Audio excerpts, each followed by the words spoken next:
आपका यहाँ तक हो गया था। ठीक है, अब रजवाड़ों का विलय से शुरू करते हैं। ठीक है, ब्रिटिश इंडिया दो हिस्सों में था। एक हिस्से में ब्रिटिश प्रभुत्व वाले भारतीय प्रांत थे, तो दूसरी हिस्से में देसी रजवाड़े। ब्रिटिश प्रभुत्व वाले भारतीय प्रांतों पर अंग्रेजी सरकार का सीधा नियंत्रण था। दूसरी तरफ छोटे बड़े आकार के कुछ और राज्य थे। इन्हें रजवाड़ा कहा जाता था। रजवाड़ों पर राजाओं का शासन था। राजाओं ने ब्रिटिश राज की अधीनता या कहे कि सर्वोच्च सत्ता स्वीकार कर रखी थी और इसके अंतर्गत वे अपने राज्य के घरेलू मामलों का शासन चलाते थे। अंग्रेजी प्रभुत्व के अंतर्गत आने वाले भारतीय समाज के 1/3 हिस्से में रजवाड़े कायम थे। प्रत्येक 4 भारतीयों में से एक किसी न किसी रजवाड़े की प्रजा था। देखिए, जो देसी रजवाड़े थे उससे ऐसा है जहाँ पे ब्रिटिशों का जहाँ पे सीधा शासन नहीं था, वो देसी रजवाड़ों की मदद से वहाँ पे शासन चलाया करते थे। उन्हें टैक्स देते थे, इसलिए वह अपने सिर्फ घरेलू मामलों का शासन चला सकते थे। ठीक है, जहाँ पे उनका सीधा शासन नहीं था। ठीक है, देसी रजवाड़े ऐसे अपना शासन चलाते थे।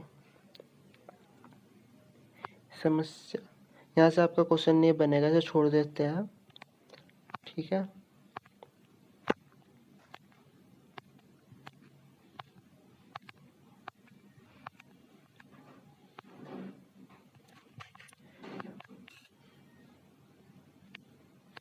यहाँ से क्वेश्चन बन सकता है आपका, सरकार का नजरिया। छोटे बड़े विभिन्न आकार के देशों में बंट जाने की इस संभावना के विरुद्ध अंतरिम सरकार ने कड़ा रुख अपनाया। मुस्लिम लीग ने भारतीय राष्ट्रीय कांग्रेस के इस कदम का विरोध किया। लीग का मानना था कि रजवाड़ों को अपना मनमर्जी का रास्ता चुनने के लिए छोड़ दिया जाना चाहिए। रजवाड़ों के शासकों को मानना था। समझने में सरदार भाई पटेल ने ऐतिहासिक भूमिका निभाई और अधिकतर रजवाड़ों को उन्होंने भारतीय संघ में शामिल होने के लिए राजी कर लिया। आज यह आसान जान पड़ सकता है, लेकिन अपने आप में यह बहुत बड़ा जटिल काम था। इसके लिए बड़ी चतुराई और युक्तिपूर्ण पहले कदमी की जरूरत थी। मिसाल के तौर पर आज के उड़ीसा में ही अब तक 26 और छत्तीसगढ़ में 15 छोटे छोटे रजवाड़े थे। सौराष्ट्र में 14 बड़े और 119 छोटे रजवाड़े और अन्य अनेक प्रशासनिक तंत्र थे। ठीक है,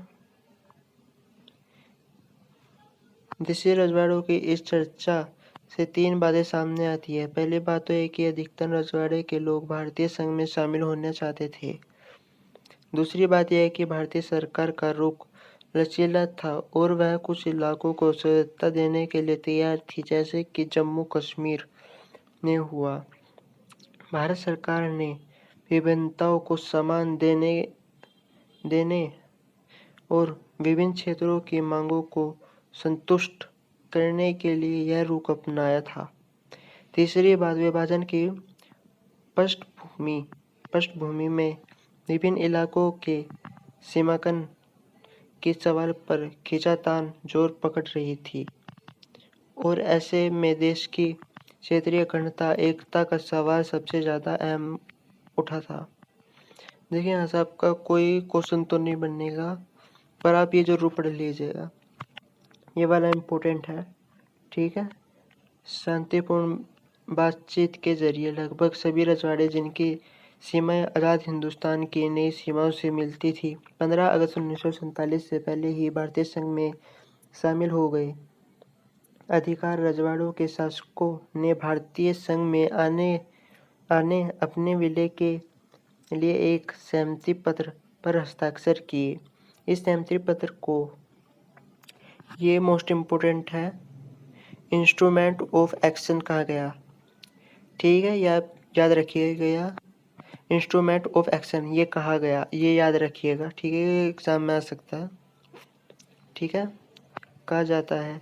इस पर हस्ताक्षर का अर्थ था कि रजवाड़े भारतीय संघ का अंग बनने के लिए सहमत हैं। जूनागढ़, हैदराबाद, कश्मीर और मणिपुर की रियासतों का विलय बाकियों की तुलना में थोड़ा कठिन साबित हुआ।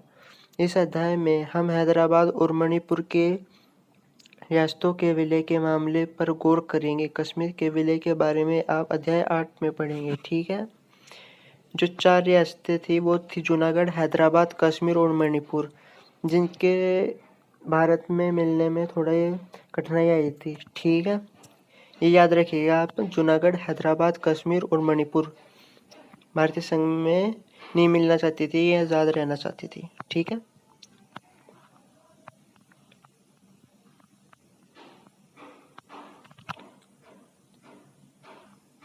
हैदराबाद हैदराबाद की रियासत बहुत बड़ी थी।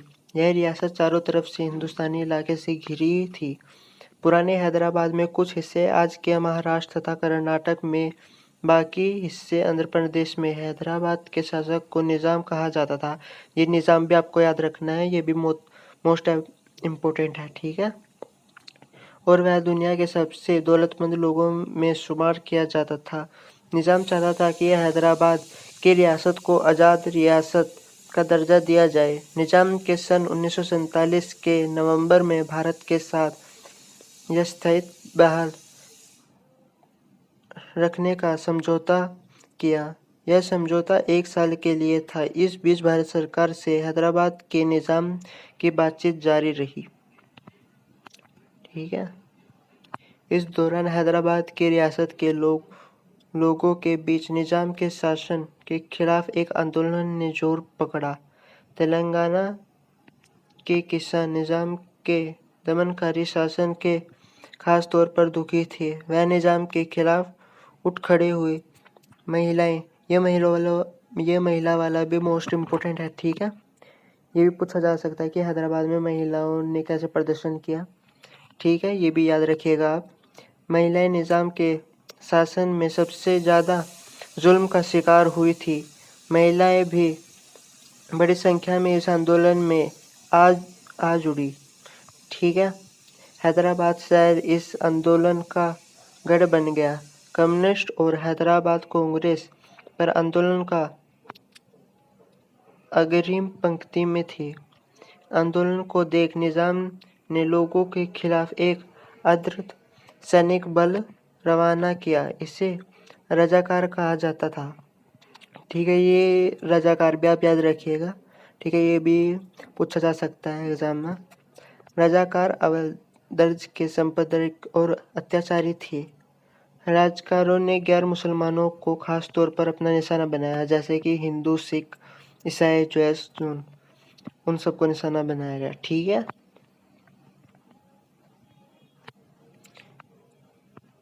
बनाया। राजकारों ने लूटपाट मचाई और हत्या तथा बलात्कार पर उतारू हो गए।